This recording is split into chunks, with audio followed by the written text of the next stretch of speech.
Hello and welcome to Gut Shot, home of the hottest takes for Magic the Gathering. I'm Will, and joining me as always is my boy Frederick. Hello, I'm Frederick, also known on Twitch as War Crimes Ooh Woo, and welcome to Gut Shot, the Magic the Gathering podcast that you foretell but never get to cast. I really hope that that's not how Foretell ends up playing. I would be really sad if I play Foretell cards and they just sit there and I never use them. That would be pretty sad. I think that's kind of what the mechanic looks like it's going to do, but this doesn't look like a super aggressive format, so I don't think you'll be able to punish your opponent for foretelling too many cards and not doing anything on their turn. Either way, I think this limited is going to be really fun, and just this set in general. Well, that's good. We got to go. There's no time. We got to go. We got to do these spoilers, Fred. We got to do the spoilers. We do. We have to do our top 10 each. So in total, top 20 favorite cards coming in Kaldheim for limited, standard, modern, commander, Kaldheim, Pauper, Tiny Leaders. 52 card pickup. Yeah, favorite cards for 52 card pickup. That would be the white mythic. I guess we could jump right into it. Kaldheim, for those who don't know, is the Viking plane. It's the sort of Norse mythology plane. We've got angels. We've got Valhalla. We've got trolls. We've got pillaging. Bad white cards. Bad white cards, good white cards too, actually, which is a new mechanic they're trying out with this set. So, snow is back. That's the important thing. That's the thing that makes classic Magic players soy face. Yeah, for sure. Look, hey, Fred, I don't have anything to say to you. I don't want to know anything about how your previous week was or anything like that. I don't want to hear a single word from you. Let's just get right into these Kaldheim cards. Well, I actually don't exist outside of this podcast, so there we go. I didn't have a previous week. That's probably for the best. But yes, my cards that I'm going to talk about are not particularly ranked in any sort of order. They're just kind of the most exciting or cards that I have the most to say about. I don't know if your list is going to be ordered in any way, but mine isn't. So, all of these cards I'm going to have something to say about. Mine are in order of how good I think they'll smell. That's a good way to do it. I should have thought about that. See, this is why I'm so glad that you're on this podcast, is because you have these very good, interesting takes that I just am not smart enough to come up with. It's true. That's what I'm here for. So speaking of interesting, the first card we have to talk about is one that I added. And this is Waking the Trolls. Now, sagas are back. This is actually the first time we've gotten multicolored sagas. That's the special thing about this block. And Waking the Trolls is actually a card that I see some modern potential in. And I'll explain myself, but after I read the card. So it's for a red and a green. Step 1, destroy target lands. Something we don't see on modern Magic cards very often. Step 2, put target land card from a graveyard onto the battlefield under your control. And step 3, choose target opponent if they control fewer lands than you. Create a number of 4/4 green troll warrior tokens with trample equal to the difference. Now, Will, what are your immediate thoughts on this card? I love the design of it. I like the art of it. It's really cool that we're getting multicolored sagas now. I don't think that this really has the power level, really even for standard. So I'm really curious to see where you think this power level is. But I off the cuff, I'm not too super impressed with this. Okay, let me try to move you on that. Yes, please. For the longest time, Modern Ponza played 2 to 4 copies of Goblin Dark Dwellers, which was a card from either Battle for Zendikar or Oath of the Gatewatch. 5-drop, 4/4 menace. When it enters the battlefield, you flash back a spell with 3 or less mana cost from your graveyard for free. So obviously you'd hit Stone Rain or Molten Rain. This is 1 more mana. You don't have to have the Stone Rain or Molten Rain in your graveyard, which is a little bit of a bonus, just in case you happen to not have your 3-mana land destruction throughout the game. Or they have a Skooz or something. This just blows up their land on its own by the effect of itself. Step 2, put a land from a graveyard onto the battlefield under your control. They're playing Monvuli Acid Moss, which has a similar effect. It takes them down 1 land and you up 1 land, except this time you can get a fetch land out of their graveyard. You can get a fetch land out of your graveyard. You can get Kessig Wolf Run out of your graveyard. And then step 3, you're going to get at minimum 1/4/4 body, but let's be real, probably like 5/4/4 bodies at this stage in the game. Ponza's game plan is just to blow up your opponent's lands until you have enough. Until you have so many more lands than them, they're not casting spells, and then you just play something big and kill them. This blows up their land and is the big thing that kills them in the same way that Goblin Dark Dwellers was. And I think this could fill a similar role. Now, your example of, the cards that you just listed off, that was pre-Uro, right? Yes. Yeah. I see. I don't know. In the new Uro pile world of modern and even standard now, because we're still dealing with that there. I just don't know. I will defer to you though. You are the Ponza expert between the two of us. So if you think it has legs, I'm willing to at least try it out. Do you think that this sees any play in modern? Or sorry, do you think that this sees any play in current standard? No, I don't think so. Just because you don't have the critical mass of land destruction cards that makes this payoff valuable. But I think the utility in modern comes from its use in Ponza. Ponza actually has a phenomenal matchup against Uro piles. You ramp out a piece of land destruction before they have enough mana to play Uro, and then Klothys eats Uro if they happen to play one already. Okay, yeah, that sounds. I can see the logic there. That makes a lot of sense. For me, I do like this card. I really love the flavor of it. I think it works well. I like that it regardless of what happens, if people are just playing a normal game of Magic and just playing one land per turn as you're supposed to do, Magic as Richard Garfield intended, this destroys a problematic land, lets you probably get a land back, and then you get a 4/4, which I think is a good rate for a good limited rare in a standard set. But of course you can build your deck to really take advantage of that, and I think that that's good design. So overall, I think this is a really good design for Magic. Oh yeah, I agree. I think it's a really awesome design. It's one of the more unique ones I've seen in a while, and I'm happy to see good land destruction cards getting printed again. So I'm excited to see where this goes. I do think it has legs in modern, but I could be wrong. From what you've seen in the spoilers, is Troll a relevant creature type? Not in my opinion, no. Yeah, I don't think so from the things that I've seen. But I do like the overall design of this card. Yes, and Thrun is no longer the last troll. So good for him. Man, that's terrible. Man, talk about power creep, right? Man, Magic's only supposed to have one troll. It's true. They have never printed any other ones. Yeah. But next we've got a card that I think is really interesting that I never thought would come in a standard set. Why don't you introduce us to this next card? Oh yeah, this plus another card, which is my next card to talk about, no one was expecting when we were thinking about Kaldheim, which was going to be the Norse mythology, the Scandinavia theme set. This is Finn the Fangbearer, 2 mana, 1 generic and 1 green. It's a 1/3 legendary creature, human warrior, and it's an uncommon, so keep that in mind. It has Death Touch, and it says whenever a creature you control with Death Touch deals combat damage to a player, that player gets 2 poison counters. That's right. Infect is back. It's standard legal, baby. Yeah, this is surprising to me equally. Worth pointing out, there are actually 2 uncommon legendaries in this set, so that is 2 different monocolor Pauper Tiny Leaders decks that you can build in Kaldheim.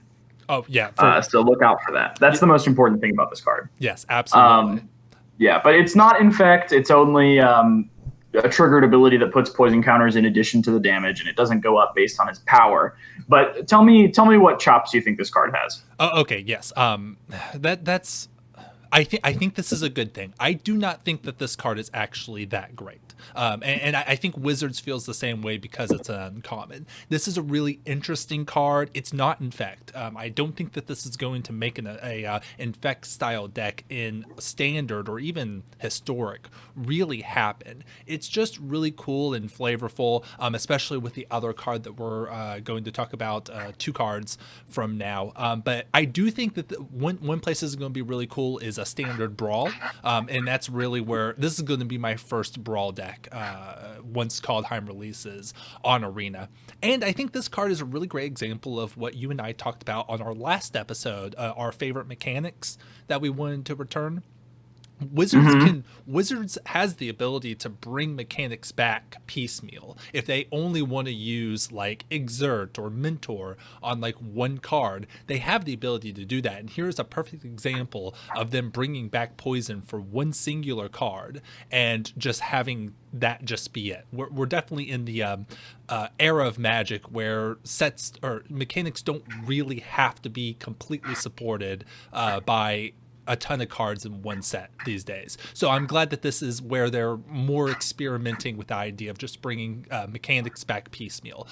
Don't think this card is super powerful, but I can't wait to play with it, can't wait to build around it and Brawl, and it's just super, super cool with what else is going on in the set. Yeah, I agree. I'm curious if there's a critical mass of death touch creatures to build around this in Brawl, or if it's just going to be a sort of Voltron, like make sure Finn can hit you every turn for 5 turns sort of deal. But I'm excited to see it work, whatever it does. I have not looked at what is available in at least standard Brawl just yet. I have the feeling it's going to be kind of janky. It's probably going to be you're playing a lot of bad creatures and won't really get there, but I'm doing it no matter what. So yeah, playing a lot of just 1-mana 1/1 snakes. Yeah. So that's that. The next one is that you're going to be talking about is Rune of Subsistence, and I'm really curious as to how this cycle of cards is going to play in limited. So why don't you tell us about this card? Yeah, so I kind of put this card in the slideshow just as a stand-in for the whole cycle. So Rune of Sustenance is 1 and a white for an Aura Rune, which is a new subtype. There's one card that interacts with them. Enchant Permanent. When it enters the battlefield, draw a card. As long as Enchanted Permanent is a creature, it has lifelink. And as long as Enchanted Permanent is an equipment, it gives equipped creature lifelink. So there's a blue one that gives flying and draws a card. There's a green one that gives trample and +1/+1 and draws a card. There's a red one that gives +1/0 and haste and draws a card. And there is a black one that gives death touch and draws a card.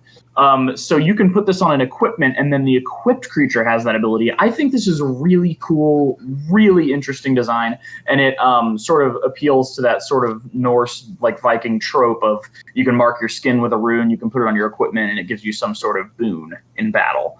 So I think it's a really flavorful design. I think these are going to be really good and limited, and some of them might even to push into standard with the rare that's built to synergize with them. Putting these mechanics on like a Shadow Spear or just something that's cheap to equip. Yeah, I agree. I won't speak as to how these are going to play in limited. As we've talked about on this podcast a lot, I'm not really a limited player, but just looking at this card, I love the way that they're designed. The fact that even if you don't have anything, you just top deck it, you can actually attach it to a land and just draw a card. So it's not ever completely dead. You can always cycle it if you have to. I just think that's really cool design. It's kind of surprising we haven't seen something like this before. They've tried things like this before, but I wouldn't be surprised if this plays so well that this kind of becomes a kind of the template for how playable auras are created in the future. So yeah, I'm really excited to see just how well these play. I have a feeling that the player base are really going to fall in love with these cards within the limited format. Oh yeah, for sure. I think there's a lot of interesting weird corner cases with it too. You can enchant a man land because this just says enchant permanent, and then it gets that ability while it's a creature. Just a lot of weird stuff going on. And of course, if you just want to cycle it and you want to piss off your opponent, you can enchant their land, and you're allowed to do that, and there's nothing they can do about it. Yeah, that's pretty good. Oh, off the cuff, what do you think is the most powerful of the rune cycle?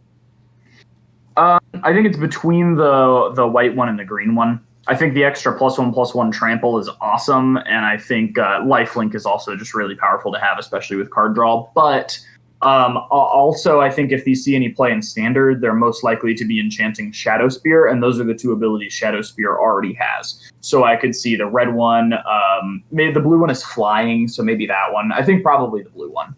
Yeah, I would lean towards. I was about to ask, does the blue one have flying? Because I think that's going to be the big one. And some of these might even, where I would want to maybe see these in constructed, is that the historic auras deck. Maybe one of these could go into that deck. I guess that deck already has a lot of really good auras. Cheap auras that only cost 1 to use. So yeah, these just seem like a design home run to me. Yeah, I think these are the best when you're putting them on equipment, and then that equipment is going on to different creatures over the course of a game to get the maximum value. Yep. But yeah, I mean, there's a robust discussion to be had around these cards, and I'm excited for how that unfolds. But speaking of robust discussion, You have picked probably the most controversial card of the set. Why don't you go ahead and read that to us? Oh, I remember. Oh, yeah. This was first shown to the public through a leak. So, there was a huge. It was like the biggest news story for like 3 days on the Magic subreddit when this card was spoiled. Because again, like with Finn, no one was expecting something like this when it was leaked. It was such a Yeah. it was such out of left field, but we, in fact, in Kaldheim have Vorinclex, Monstrous Raider. That's right. If you've heard that name before, if you think that you've heard that name before, you have, because this is the Green Praetor from New Phyrexia, inexplicably on Kaldheim, wreaking havoc. And we have him in creature form. 6 converted mana cost, so 4 generic and then 2 green. It is a 6/6 legendary creature, Phyrexian Praetor. So this is the first time that we've seen Phyrexian as a creature type. It has, oh yeah, it has trample and haste. So a 6/6 for 6 with haste. I think that's a key point of this. And then on top of that, because if that wasn't enough, if you would put 1 or more counters on a permanent or player, put twice that many of each of those kinds of counters on that permanent or player instead. So this is a souped up doubling season, but that's not all. If an opponent would put 1 or more counters on a permanent or player, they put half that many of each of those kinds of counters on that permanent or player instead, rounded down. Man, this seems okay. All right, just to talk about the flavor, it is so weird that they took like such a core piece of New Phyrexia and like a future story beat that they would eventually get to, and just inexplicably put them on a plane that has nothing to do with it. Everyone was losing their minds, and so was I. What was your initial reaction to seeing that Vorinclex was going to be in this? I didn't like it. I didn't like that Mirrodin turned into New Phyrexia. It felt just sort of flavorfully muddled, and I was worried that too much of the set would be taken up by Vorinclex, even if he was the only Praetor on the plane, and it would take away from the sort of Viking feel. And so I'm glad that he was on this card, and then he was referenced on like 2 other cards. I think the card itself is sweet. Doubling season, but also your opponent has the opposite of a doubling season on them. I think the fact that it's removable by creature removal probably makes it worse than doubling season in my mind. But doubling season is hot girl summer, and Vorinclex is doing hot girl shit. And I'm here for it. Yeah. This card seems very playable. I was a little like, at first I was like, obviously this is going to be a commander favorite forever, of course, because that is the format of doubling season. I'm looking at this and I'm thinking, will this see play in standard? And the more I look at it, the more I really do think that this has the legs. If Elder Gargaroth can see play in standard, I think that this can too. And haste, I think, will be a big player as to whether this makes the leap. So I would really think of this as more as a big questing beast. If you're a deck that always wants to play questing beast on turn 4 and swing as much as possible, I think that this is also going to be a card you're going to want on your top end, regardless of whether you can really make use of the doubling season effect, because the anti-doubling season on your opponent will also be very good, mostly for their planeswalkers. Once this is on the field and they don't remove it, their planeswalkers become a lot less good, especially the ones that usually want to click down to kind of stabilize the board, like an Ashiok or something like that. So the more I look at this card, I really think it has legs in standard. I think most of the decks that play Questing Beast are like aggressive decks, and the Questing Beast is the top of their curve. So asking 2 more mana might be like, I just think this would probably make a different deck rather than see play in that deck. Yeah, for sure. Is this the thing that finally busts War Nissa in half? War Nissa is not in standard anymore, but in historic, possibly, yeah. Yeah. Just in the formats that's available. Do you think that we finally now have the tools to make Nissa be a good card? Yeah, I mean, I'd have to like look at the weird interactions because doubling season works with some stuff and doesn't work with some stuff. If it plus twos Nissa to make a 6/6 land creature, then yeah, that's probably pretty good. No. What's going to happen is with this in play. Here, I need to look this up just to make sure that I have my numbers. What I believe happens is Nissa comes in. When it comes in, its loyalty is doubled because you put the loyalty counters on there. It immediately goes to 8, so you can play Nissa. It comes in and play immediately ultimates. You search all of your deck for all the indestructible forests, put them into play. And this is already a powerhouse card. So I think that this card plus Nissa is finally going to break the unplayable card Nissa who shakes the world. I mean, yeah, it does let you ult as soon as you come in, but I mean, there's a lot of planeswalkers that ult as soon as they come in with the doubling season out, and I think there's probably planeswalkers with more powerful ults. Ugin is 2 more mana than this guy, but he springs to mind immediately. There's Garruk who gives you an emblem overrun. I think that Nissa might be thinking a little small. I think there will be a Vorinclex Super Friends deck in Historic, though, maybe in Standard even. Yes, and I think that people are going to try to do that because this is a shoe-in for that type of deck. Not to harp on this card too much. I'll leave it alone for a bit. But I do want to say, I actually like the fact that they're bringing this one particular card back and it not being like a full-blown invasion of Kaldheim from Phyrexia. I really like it. It's just one card, and I wouldn't mind because we know we're not going back to New Phyrexia anytime soon. Maybe next year, but at least for the rest of this year, we're not going back to New Phyrexia. And I think that it would be cool if we just saw little glimmers of Phyrexia kind of reaching its tendrils out into the other planes, such as this. So I'm really excited to see what we see in other sets. And I'll leave this card alone. I think we've said it. I agree with you, and I'm glad that Phyrexia isn't destroying any planes with a new unique identity. Unless they do that to the Harry Potter plane, that would be based. Yeah, you would be fine with that. Yeah. Okay, let's get off of this card. I can't wait to play this. But there is a new card that is completely new, and that is Cosmos Charger, which you picked. Yes. Why don't you tell us about this? Yeah, so Cosmos Charger is sort of an enabler for a potential Foretell deck. It's 3 and a blue for a 3/3 flash flyer. Foretelling cards from your hand cost 1 less and can be done on any player's turn. So that means like it can be done, at instant speed. And this has Foretell for 2 and a blue. So if you foretell it, you can cast it later for 2 and a blue. The immediate things that come to mind are, foretelling this, flipping it at the end of your opponent's turn 3, and then immediately playing a land and foretelling 4 cards. That's pretty huge. Or immediately playing another Cosmos Charger and then foretelling all the cards from your hand for free because that ability stacks. And I don't think that's really Magical Christmas Land. I'm excited to build a blue-white foretell deck with all of the incredibly strong cards. The white mythic, the blue extra turn mythic, the board wipe. I'm really excited to try to make foretell work in Standard. And this card has really inspired that and brought that together. Yeah, that's a great point. Foretell by itself seems like a really interesting mechanic, kind of in the same way as Morph. You're going to foretell it. It kind of makes it to where you're not punished as much by like sitting on extra mana. And that threat of activation is definitely real. And we've seen some powerhouse foretell cards. So, in the fact that it's, it could just be a tiny vanilla creature. It could be the best board wipe we've seen in a while. It could be, actual factual counterspell.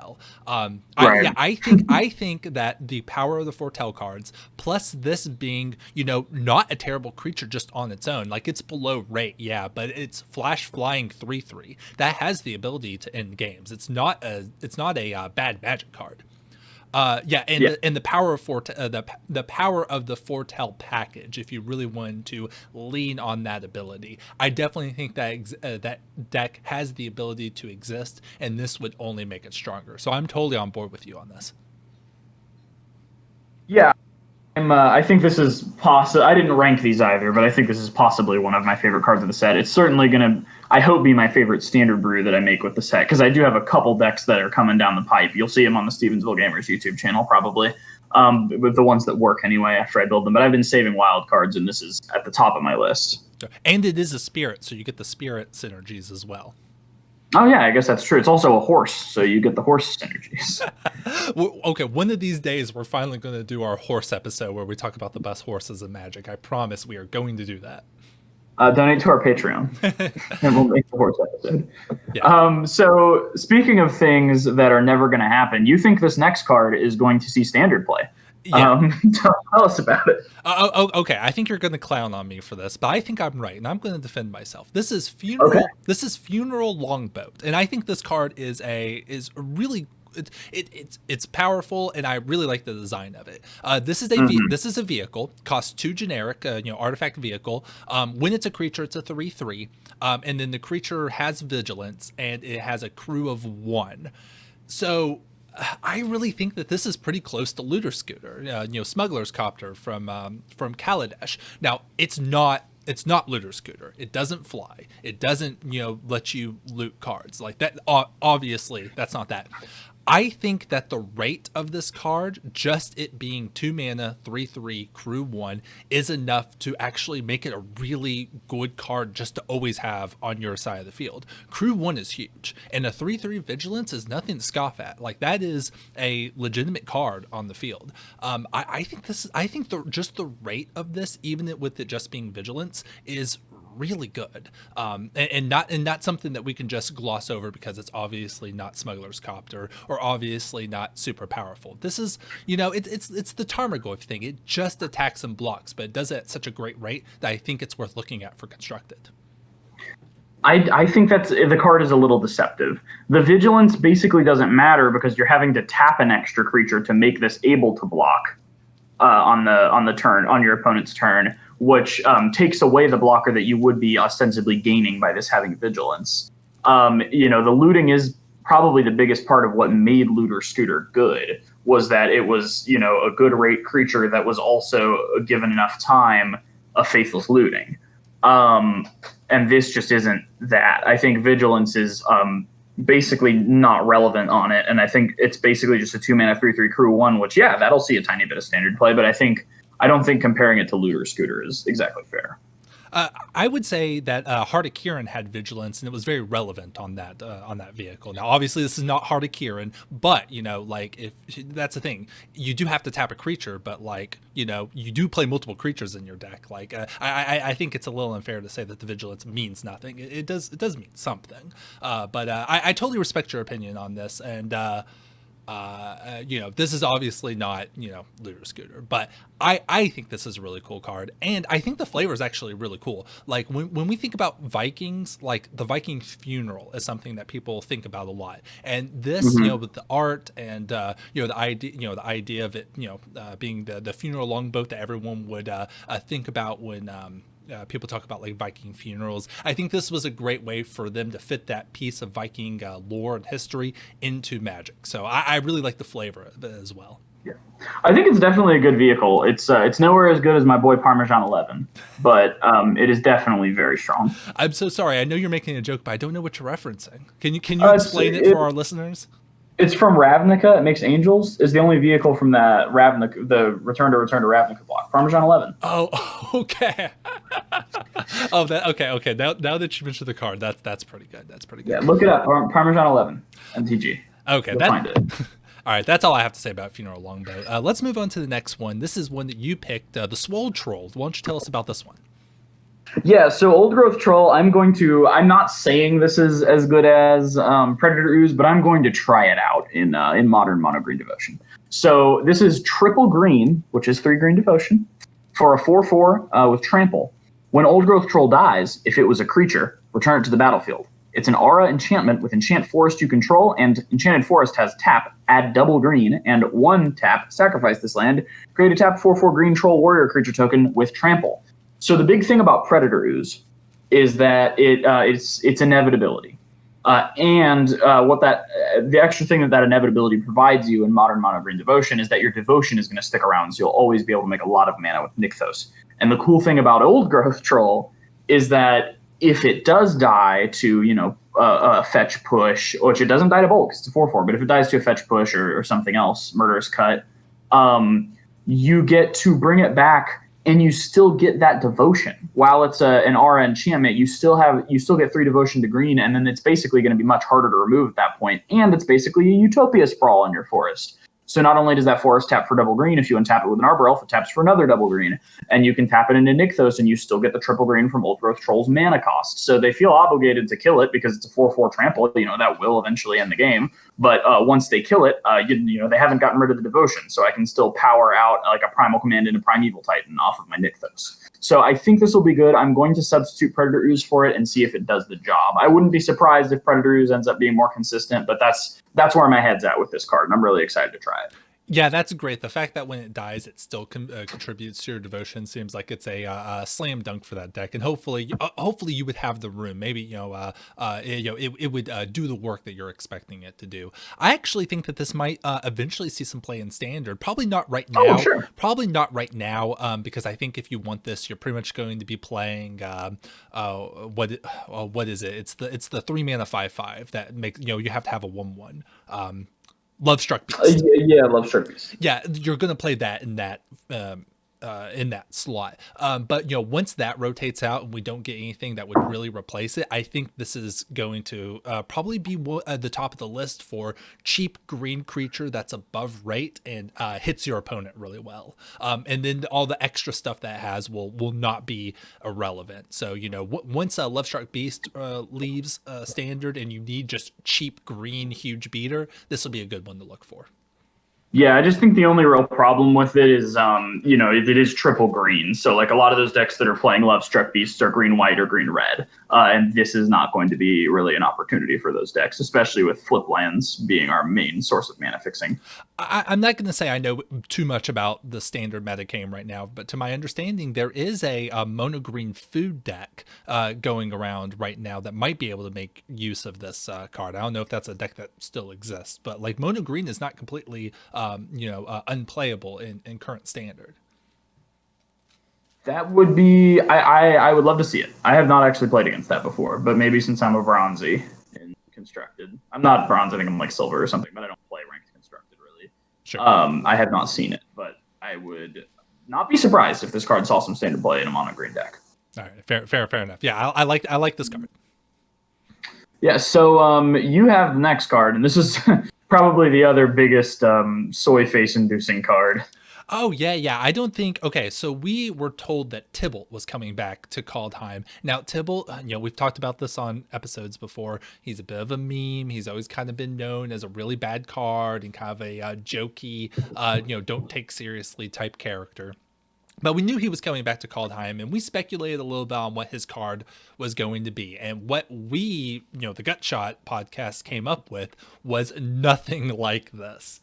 And it looks like he's taking the Loki spot in Norse mythology. So the card specifically, it's a flip card. This is a Valki, God of Lies, which is the creature side. And then on the flip side is Tibalt, Cosmic Imposter, a black and red planeswalker. So for the first side, this is a Valki, God of Lies. It is a 2 mana black creature, 1 generic, 1 black, 2/1 legendary creature god. So this is the first time we're mentioning it, but there are gods in this set, and they work a little bit differently than other gods we've seen in Magic.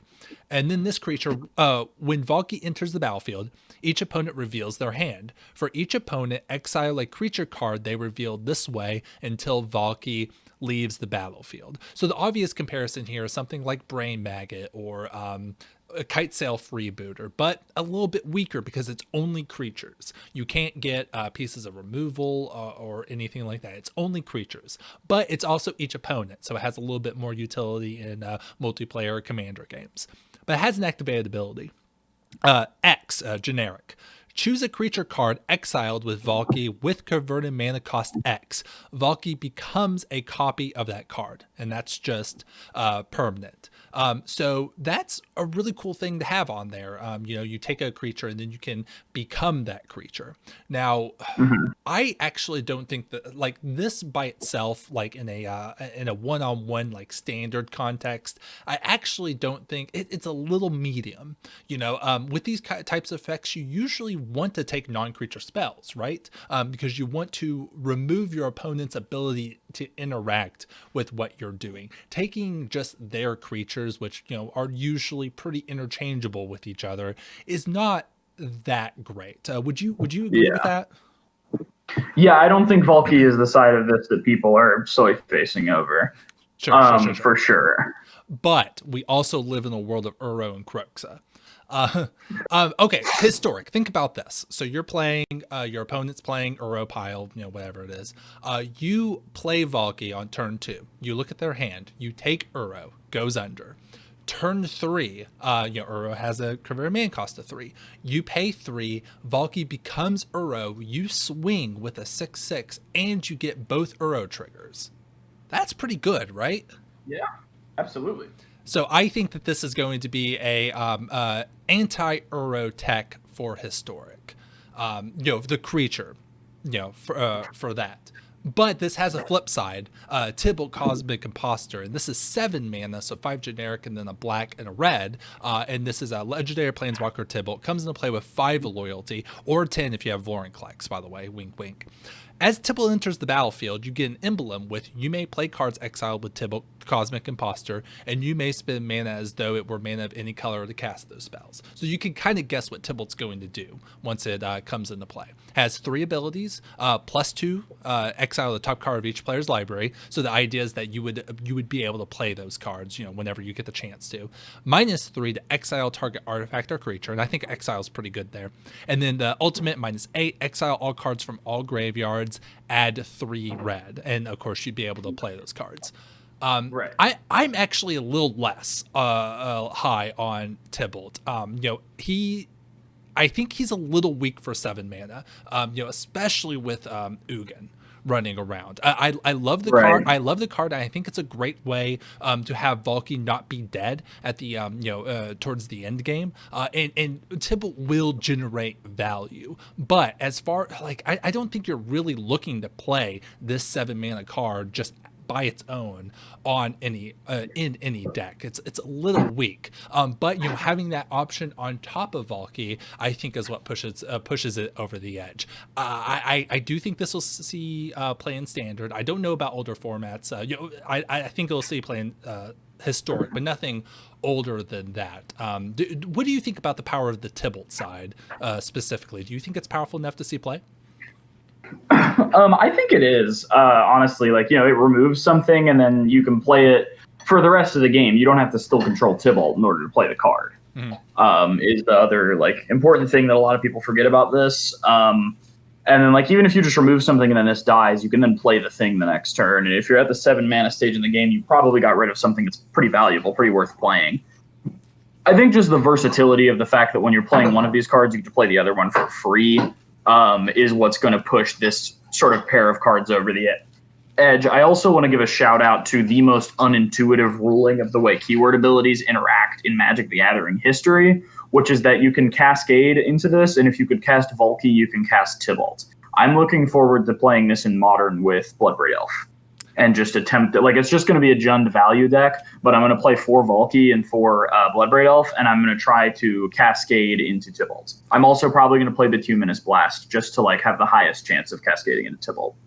Yeah. So, you bring up an interesting point. The -3 exile target artifact or creature does allow you to play that artifact or creature. That's a good thing to keep in mind, even after Tybalt dies. So yeah, that's a good way to look at it. In the Cascade, I'm just okay. This is going to be my hot take for the episode. It should not work that way. I think. I agree. Completely. I think it's a mistake that Wizards is that's how it works in the rules. No, you should fix the rules to where something like that doesn't work. But correct. But yeah, no, you're absolutely right. I'm wrong wrong on what I've said about this card. This will see play in Modern specifically because of that interaction. People, like, regardless of whether it's good or not, people will try it, and it will win a few games. So yeah, I actually think this is actually a pretty good contender for Modern play because of that specifically. Now, as to whether I'd play that, probably not, but it is there. Either way, I think there's a lot going on with this card. And flavorfully, everyone, of course, was expecting a Loki card, and for it to be the meme of Magic the Gathering is pretty funny. And I'm really pretty fitting. I think so. So, glad my boy Tybalt's back, and I think that this was a very, like, one of the more interesting ways they could have brought him back. So good card all around. Yeah. I agree. This is one of the cards I'm pretty excited for from the set. I love to play with this in limited too. I think this is probably going to be one of the best cards you can get in this limited format. Oh yeah, for sure. That'll be good. Yeah. But yeah. So that's what I gotta say about that. Let's move on to your next one, which is Bear Spirit. Yeah. Speaking of good and limited, this next card is a Bear Spirit, which is a pretty poggers creature type. It's 3 and it's Spirit of the Alder Guard, 3 and a green for a snow creature, Bear Spirit. Is this the first snow card we've talked about? I think it is. It is, yes. Yeah. And when it enters the battlefield, you get to search your library for a snow land card and put it in your hand.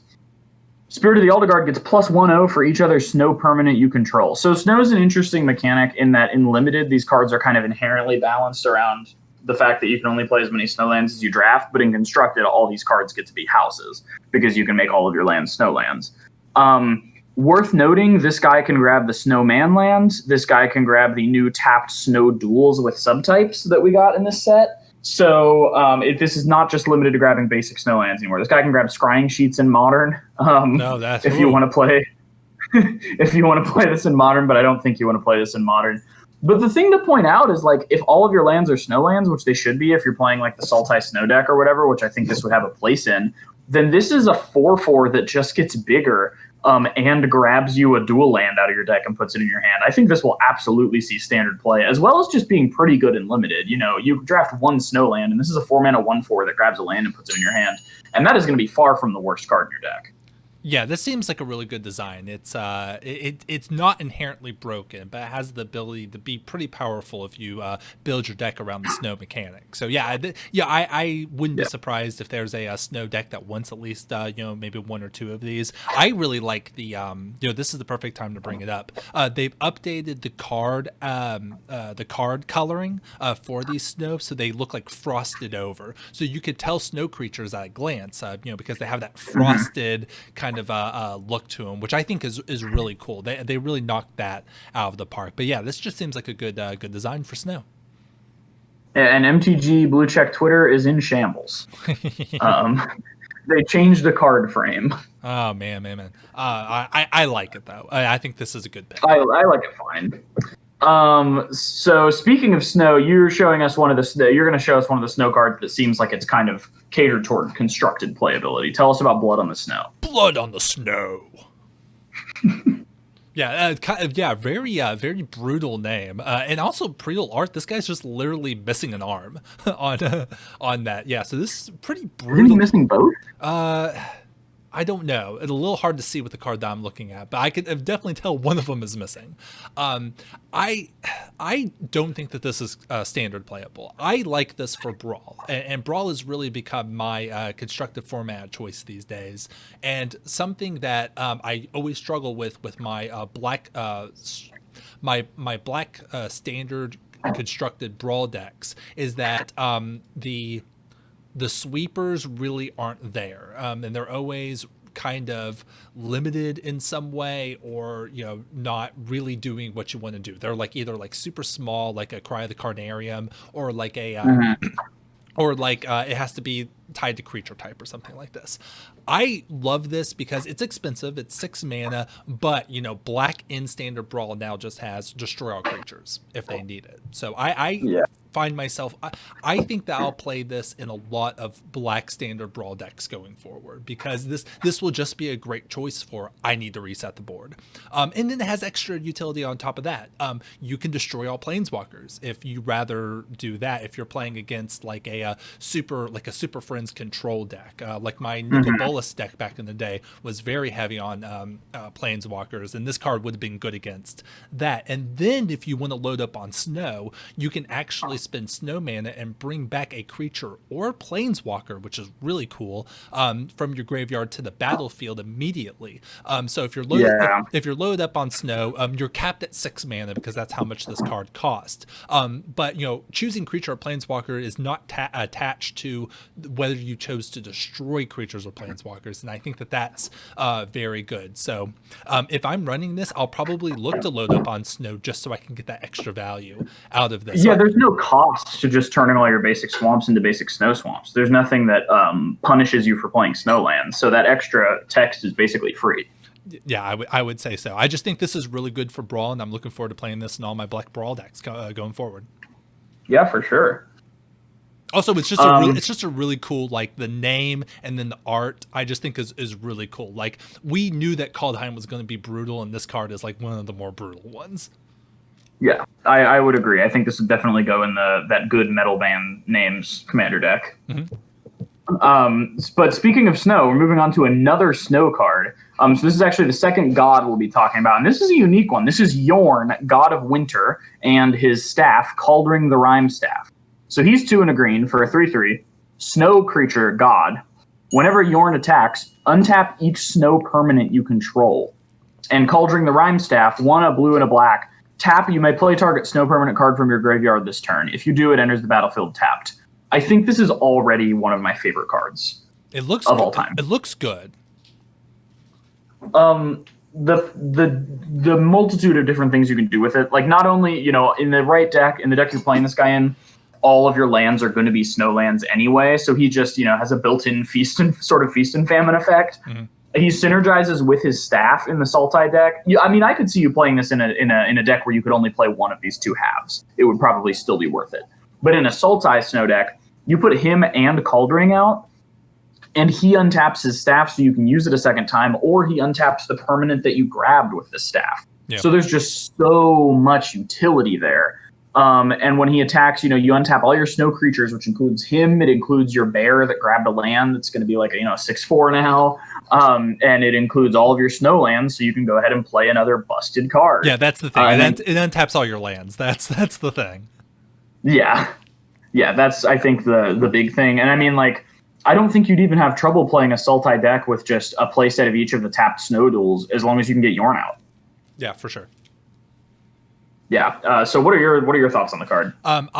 This seems very, very powerful. I guess I'm not at the point where I can really say about this in like 60 card constructed. I do really like the design of this being a Sultai commander, and giving you that ability to have the creature and then the snow artifact, and then being 2 colors on like different colors on different sides. I think that's a really interesting design, and I could see myself building a standard brawl deck around this. Like, if I was like, I want to build a snow brawl deck, this would most likely be my commander. It gives me 3 colors. It does really interesting things with snow permanents.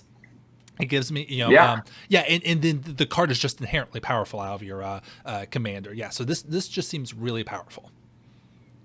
Yeah, I think this is one of the most pushed cards in the deck, and I would have a hard time seeing a world in which this doesn't see standard play. Yeah, for sure. I'm looking forward. Looking at right now, I don't know exactly what you want to do with this card. Like what cards you would be bringing back from your graveyard, or what you would be playing with your untapped lands. But whatever you do with this card will be above rate and powerful.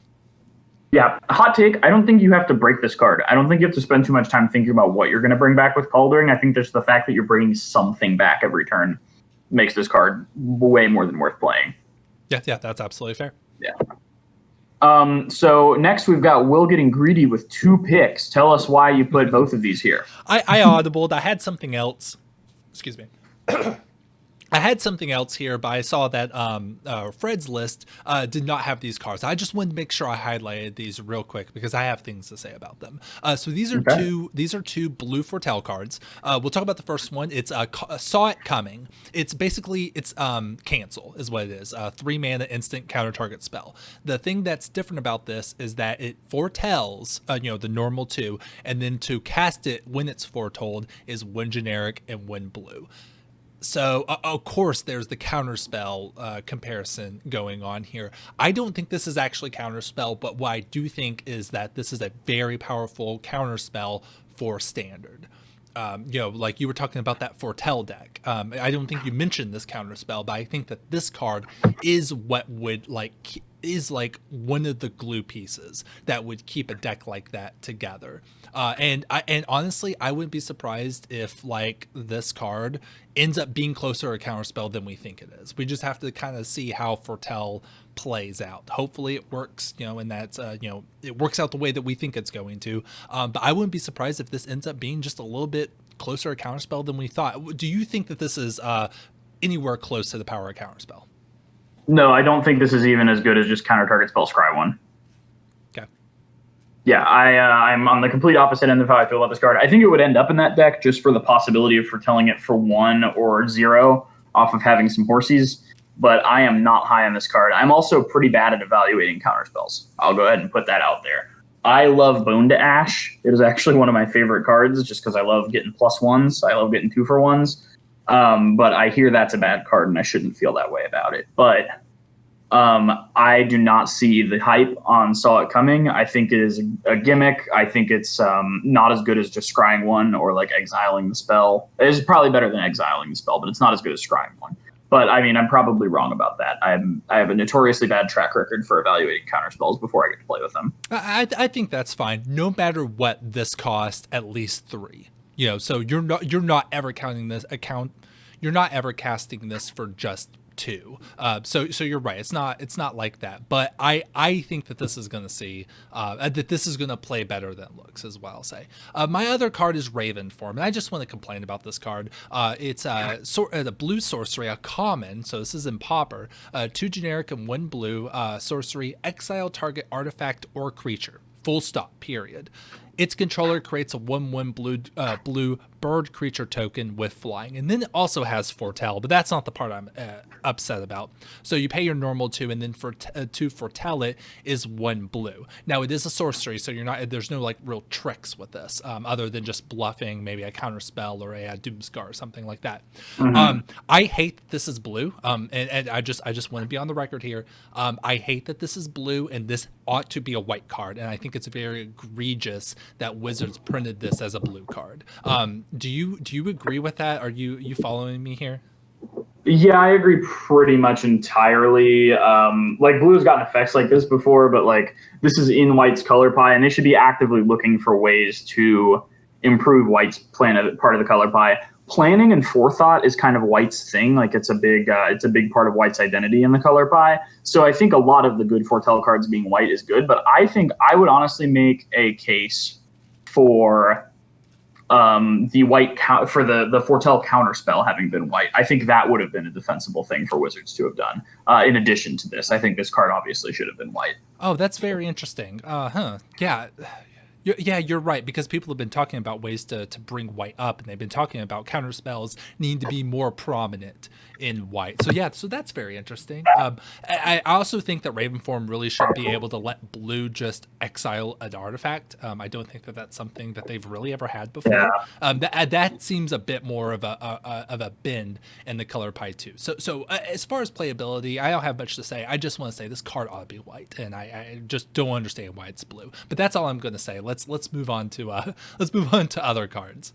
You actually have one of the most exciting Foretell cards on your list. Why don't you tell us about Doomscar? I'm sorry, so this is MF Doomscar. Rest in peace, MF Doom. One of the most talented and creative MCs of our time. He will be missed. But Doomscar is 3 and double white, destroy all creatures as a sorcery, and Foretell for 1 and double white. So this is a 3 mana board wipe. The last time we saw one of those is Bontu's Reckoning, and I think it saw a little bit of play. That one told you couldn't untap your lands on your next turn, but it was 1 and double black to cast. And I guess you could compare this to that. Foretelling this will be easy, and this is one of those cards where you don't really need it immediately. You foretell it, and then later you have a 3 mana board wipe, and you get to like the reason why they've always made board wipes so expensive is so your opponent has a chance to recover from it. You can't just play the board wipe and then play something else, so you're the only one with something on the board, and your opponent is immediately on the back foot.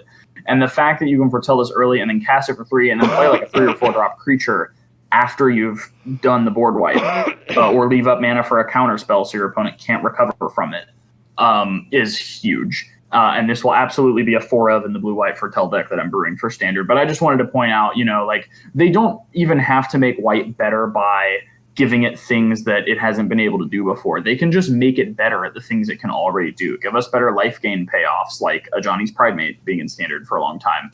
Give us board wipes that are stronger than Black's board wipes. Like Black has been the color of board wipes for a while when that should absolutely be a white thing. So I think Doomscar is a step in the right direction design-wise, as well as just being a powerhouse card. Yeah, this card is amazing. This is one of the better things that they've done in a while. Being able to foretell, for this to curve from foretell 2 to casting on 3 is just really good. I think the existence of this card is really going to damper super red deck wins aggressive decks in Standard. And this card is going to be a staple for quite a while. And one of the things that actually makes this a little bit more powerful is the existence of Saw It Coming. If you foretell this, your opponent has to think that you could possibly counter, a spell afterwards, and they have to think about that when they make their plays. So they're going to misevaluate, and then you just wipe their board. They're like, oh, I need to play everything right now because my stuff's going to get countered next turn. And then they walk into this board wipe, or they think, oh, I'm about to get board wiped, so I won't play anything, and they wait. They play like one of their bigger drops, and then you just counterspell it. So this card is very amazing. This is really going to be a format defining card for Standard the entirety of its existence there. And you're absolutely right in terms of making white better. This is one of the things that they can do, is just give it something that it does and just make it really good. So you're completely right there. Yeah, I think the big difference between like Foretell and like Morph or Megamorph is that when Morph and Megamorph were in Standard, there was like one good card that had those. So when they set it face down, you knew it was Den Protector, right? If they were a green deck, you knew it was Den Protector. If they weren't, you knew it was whatever the one good red morph card was.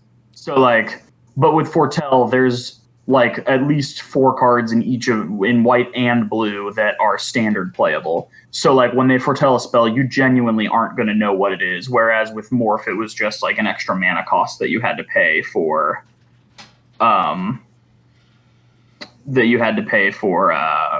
For your Eternal Witness. You know what I mean? Yeah, in Commander, it's always Willbender. Or yeah, exactly. Whereas there are multiple foretell spells that you might play in different formats. So I like that they kind of pushed some of the cards to accentuate the element of mystery with the foretell mechanic. I think it's going to go very well. Yeah, for sure. You will see this card in play. Get ready for it. Yeah. So next we've got a pretty interesting limited card that you are pretty high on. Why don't you tell us about Frostbite? Or as I've heard some other content creators say, Snowbolt. This is a Frostbite, and that's 2 words. 1 red mana snow instant, so it has that cool kind of frosted look to it.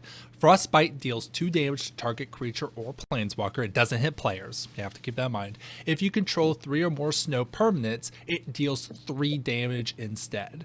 This is not Skred. This is not the power level of Skred, but I think that for this new Standard we're going in, where most people will be loading up on Snowlands, this is pretty much going to be like close enough to Bolt for it to be playable. If a red deck wins, a Snow red deck wins deck exists, even though Doomscar exists, I think this is going to be an auto 4-of, and they're going to load up on Snow. As much as I wish this hit players, of course that would make this card really good. But I just like this card. It's close enough to Bolt to get me excited. I'll just leave it at that. Yeah, I think it's definitely pretty strong. I like it a lot in limited. I don't know if it would see Standard just because it seems like red has such few. Like in a mono red deck, you can obviously just replace Plague Mountain. But in Standard, I think the Snow deck is pretty firmly in Sultai. I don't think there's a case for red or white really being played in it, which would push this out of Standard for me. But I mean, yeah, it's shock on a creature or planeswalker with a slight chance of being Bolt. So yeah, I think I'm about where you are on it. Okay, yeah. I just like the card. I'm looking forward to seeing how it's used. So I love just that want to art, highlight. by the way. Oh yeah, that's pretty. Like it's not gory, but like the implication of it is actually really unsettling for me as Yeah. somebody who doesn't do well with like that type of imagery. So yeah, art's pretty good. But that's all I wanted to say about this card. Let's move Yeah. on to the best saga ever, according to some amateur podcasters. Why don't you tell us about binding the old gods? I didn't Let mean me make my case. I I, think it is really good. I didn't actually mean that as a slight to you. I actually don't really have an opinion about this card. So please tell us what you like about this card. For general use, this is incredibly strong. Okay, it's two, a black and a green. For one, destroy target non-land permanent opponent controls. Two, search your library for a forest card, put it on the battlefield tapped, and then shuffle your library. Three, creatures you control gain death touch until end of turn. That Ooh, third mode is a little bit relevant, but usually not. Finn Brawl just got a new Non toy. Finn Brawl just got a new toy. Yep. I got some sad news for you. Finn is a mono green card. Beans. Yeah, but 4 mana, destroy just a non-land permanent, and then the next turn, grab one of the tapped snow duels and put it into play tapped. Grab one of the tapped snow duels, because this just says forest card. It does not say basic forest. Very important thing to look out for. You blow up a creature and you're one of your opponent's sagas, a planeswalker, some enchantment, some equipment, like any non-land permanent is pretty big. The Vraska from Ravnica saw tons of play, and its minus was this, and then it didn't do too much after that. But this does that for the same cost, and then ramps you up a land, which can be any forest, not a basic forest, and then the creatures gain death touch. That's like a nice, best case scenario that's going to stop a block that you didn't want to happen, but that's not the big thing. The big thing is that this is just like a way upgraded version of Death Sprout Yeah. or No, Death Bloom. You know what I'm talking about? The removal spell from the Rapid block that was illustrated by Seth McKinnon. Yeah, yes, I agree. This is a good card. 4 mana, just destroy target non-land permanent is good enough. Excuse me, good enough to play on its own. Plus, you get extra value on top of it, and one of them is ramp. That's this is pretty good. I really like this card. I think it's a good design. I love the art on it. It looks like it's like an actual carving, like they like they did a carving in wooden and took a picture of it. I really like that. Overall, I think this is a great card. Yeah, I enjoy it. I like the art. I think it's painted because I think Victor Adame Minguez just does paint. But I love the art too. Like the way the little purple is at the top. I think it's one of the prettiest art pieces on a saga. I usually don't like the saga arts because they look a little cramped, but I do like this one quite a bit. Yeah, it's really nice. Yeah.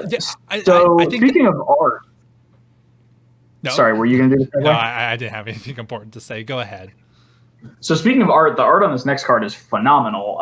And Will wanted us to stick it in the slideshow. Tell me about what your feelings are on Goldspan Dragon. I'm honestly kind of ambivalent to the art on this one. I kind of like the chunky dragon, but I'm not too married to the art. But I do like this card. This really fits into kind of like how I want to play the game. Goldspan Dragon. This is a mythic here. It's 5 mana, 3 generic, 2 red for a 4/4 creature dragon. Flying and haste. So of course I'm immediately thinking of Glorybringer here, but not. Yeah, It's I was not. going to say every 5-drop dragon is doomed to be compared to Glorybringer. Yeah, it's a little unfortunate because this isn't removal, but it is cool in its own way. Whenever Goldspan Dragon attacks or becomes the target of a spell, create a treasure token, and then as a stack ability, treasures you control have tap, sacrifice, add 2 mana of any one color. So all of your treasures are now tapping tapping and sacrificing for 2 mana. I think that's pretty good. I don't know about standards. I don't really think there's going to be a treasure standard deck, especially since treasure isn't really a super supported archetype in Kaldheim at the moment, but that might change with other sets. And it's not removal like Glorybringer, but for like Brawl, any kind of like not super low to the ground red Brawl deck, I really think is going to make good use of this card. And it also opens up the ability for like feather type decks where you're targeting your own creature with spells. And Yeah. and I actually think that there might be. I wouldn't be surprised if there's some sort of like infinite loop you can do with this, because just getting free 2 mana every time you hit this with something, there's got to be a way to break that. So I really think.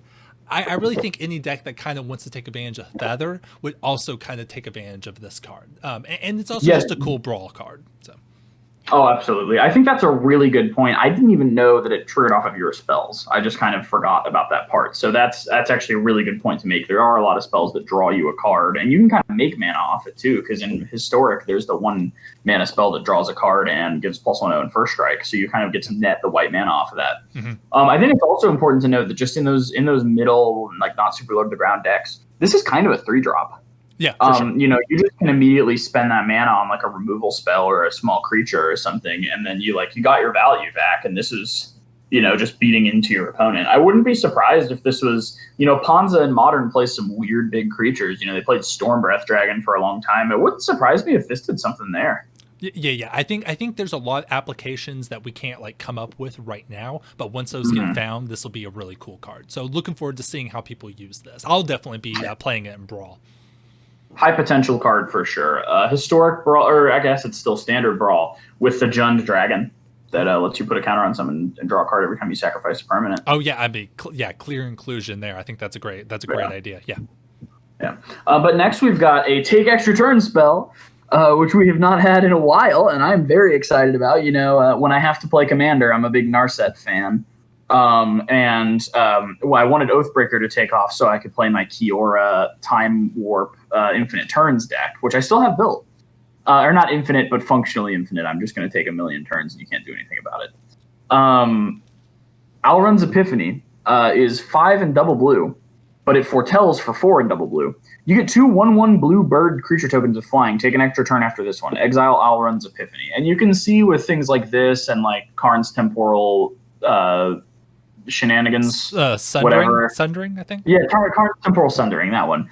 That they're making these extra turn spells cost more and have a little bit of an extra effect, but the little bit of an extra effect is an excuse for them to cost more. Because if they just printed a more expensive version of Time Warp, people would just be like, this is a worse Time Warp. But you can't technically say this is a worse Time Warp because you're paying 2 more mana for 2 birds.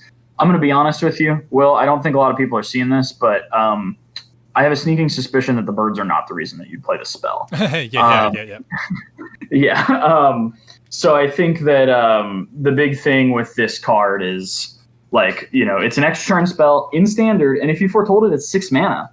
I think this is definitely better than Karn's Temporal Sundering. The birds are not irrelevant, especially the modern extra turns deck that tries to win with Part the Water Veil. Yeah. This is another extra turn spell that makes creatures, which so it's another way to win in that deck. You can't exactly put counters on Inkmoth Nexus with it, which is probably for the best, but I think this will definitely see play in there, and I'm excited to just play this in Narset EDH and Kiora Oathbreaker. I'm excited to get my hands on a copy.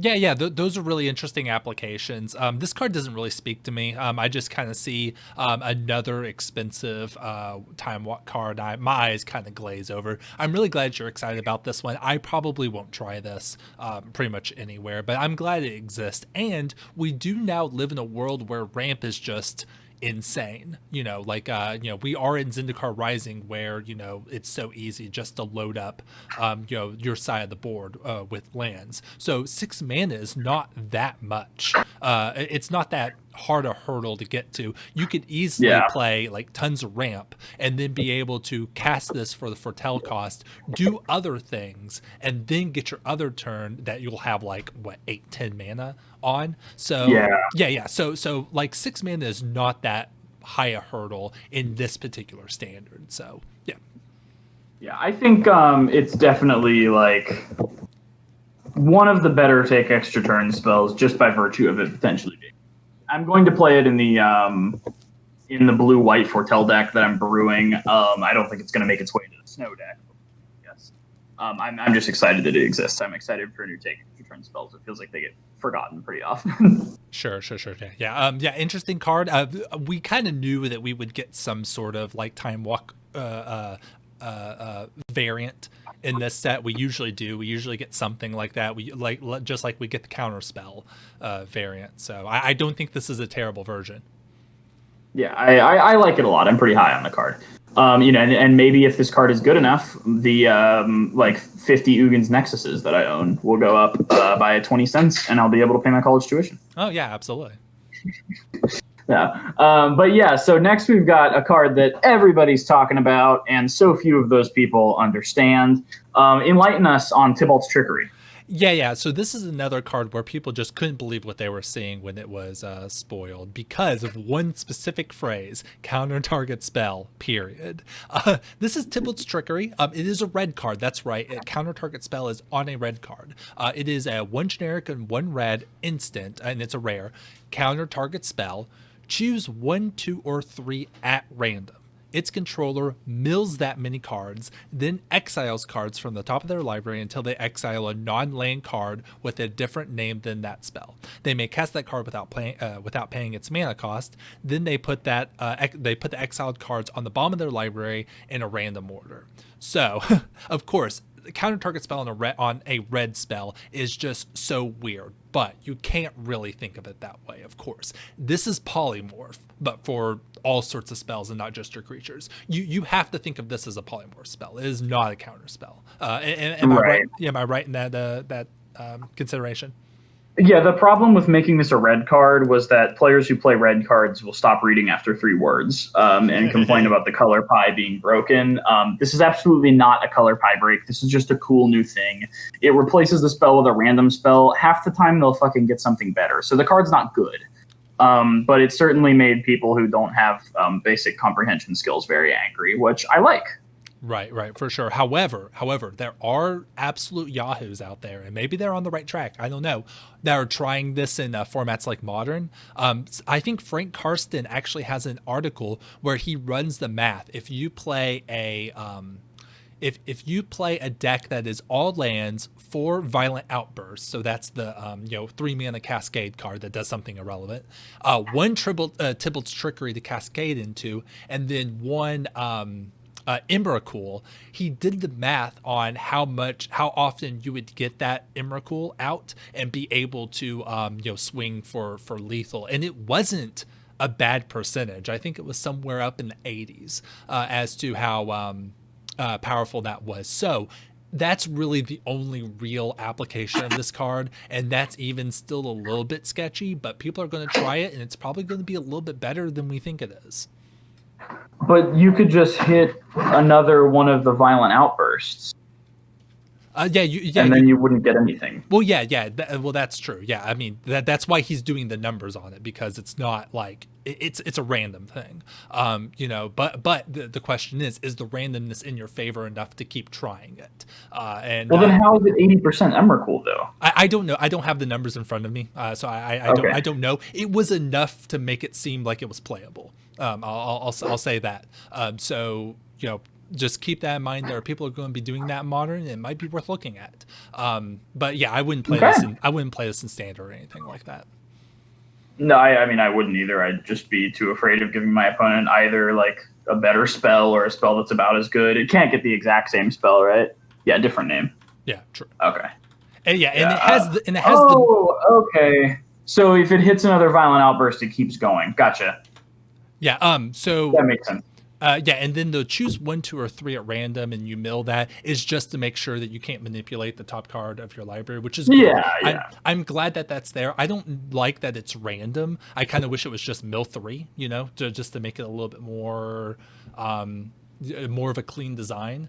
But that's what it is. So. Well, I think if it was just mill 3, you just make sure you have the card 4th from the top of your library. I get why they do that. I mean, how many cards accurately let you do that all the time, though? I mean, there's cards that let you scry like 5. Yeah, for sure. Right. But so there's that. But yeah, I think this card it's cool that it exists. It's probably not. You're probably looking at it wrong though, and it's definitely a red card. Yeah, absolutely. I think this is a pretty quintessential red card.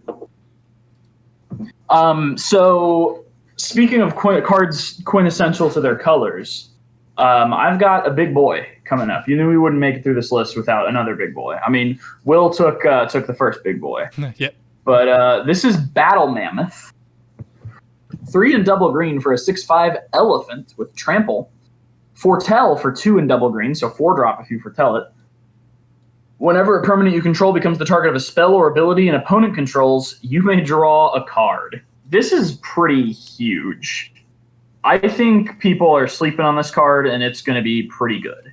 I think just the utility of like drawing a card whenever one of your things gets targeted on like a big creature, like your big green decks need to play big green creatures, and this is probably one of the best big green creatures you can be playing. Yeah, for sure. This seems like even without Foretell, this seems like a great rate. If Elder Gargaroth is seeing play, then this really should be seeing play right next to it.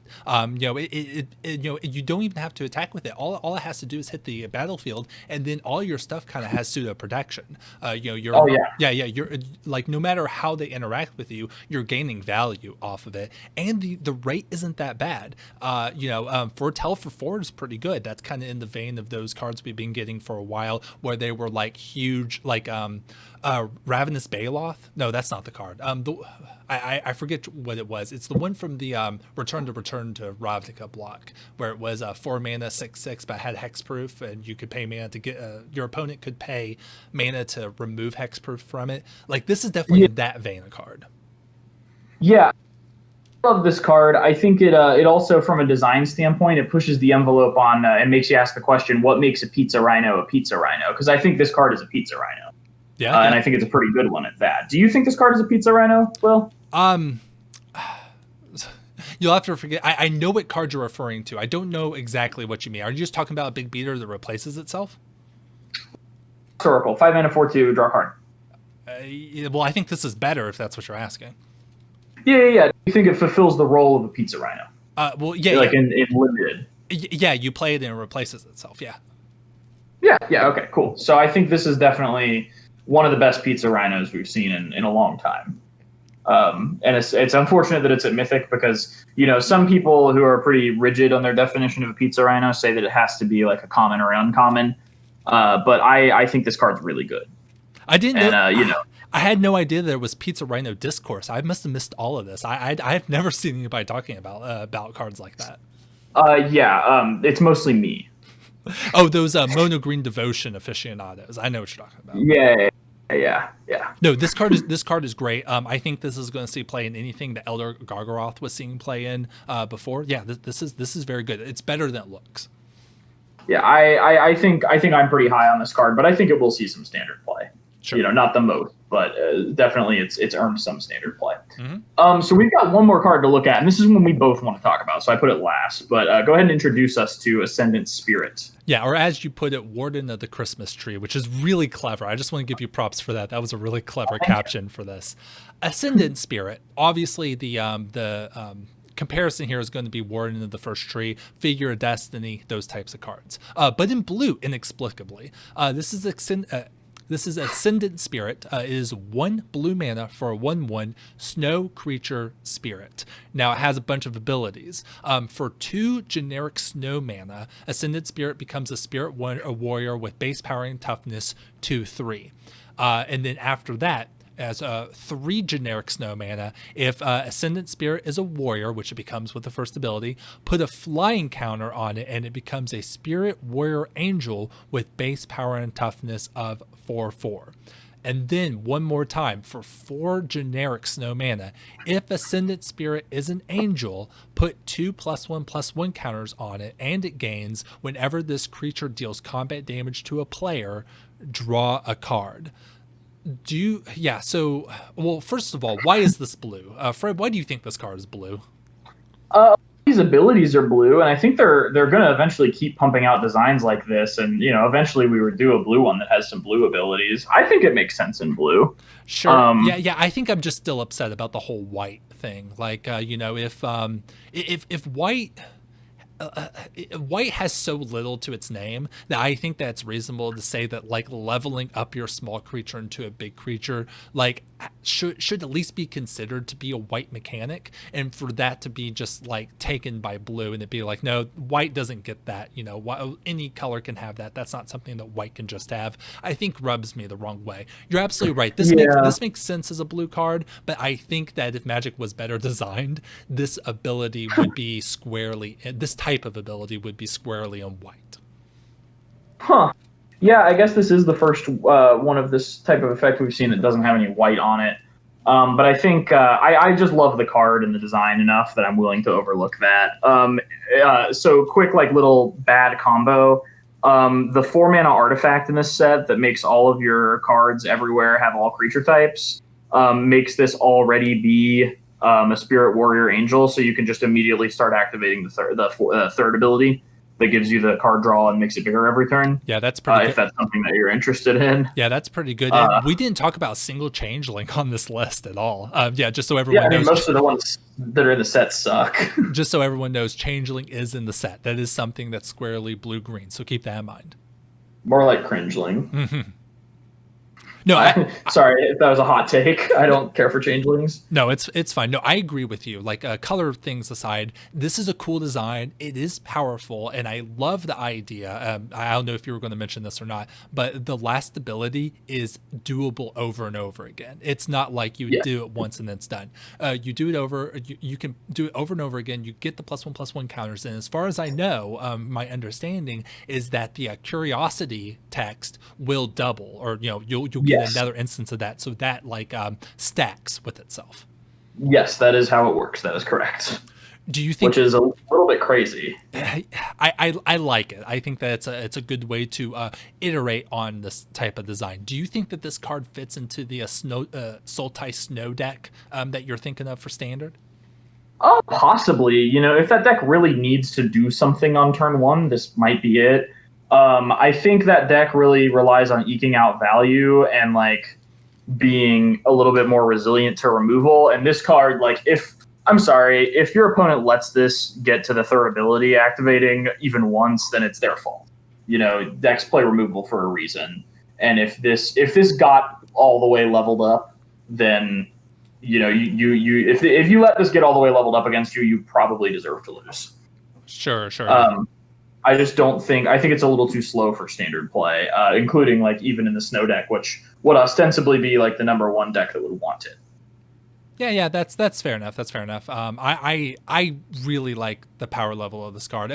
Color reasons aside, this type of card is really popular with players. Like anytime we see something like this, it's turning heads. Everyone's going to be looking at this card as a playable card because of the pedigree that it comes from, and it's just something about the design just really resonates with people. So regardless of whether this fits into that snow deck, I think people are going to try to make it fit just because they love this type of card, and it has power behind it. So.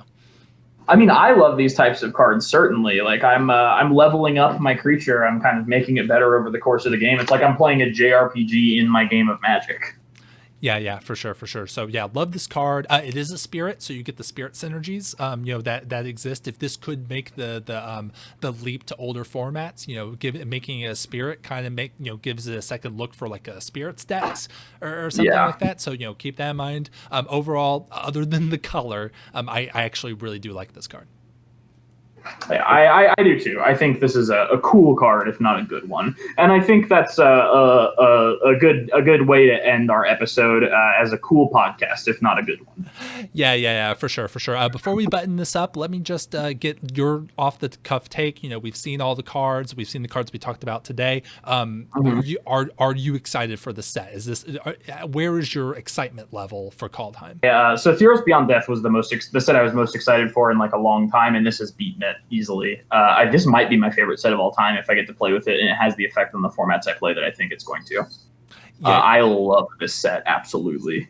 Yeah, I'm pretty hyped for it. I think they did. I think they did an okay job with Snow. I really hope that Snow doesn't break older formats or turn Arena into an environment where you would only ever play Snowlands. I really hope that doesn't happen.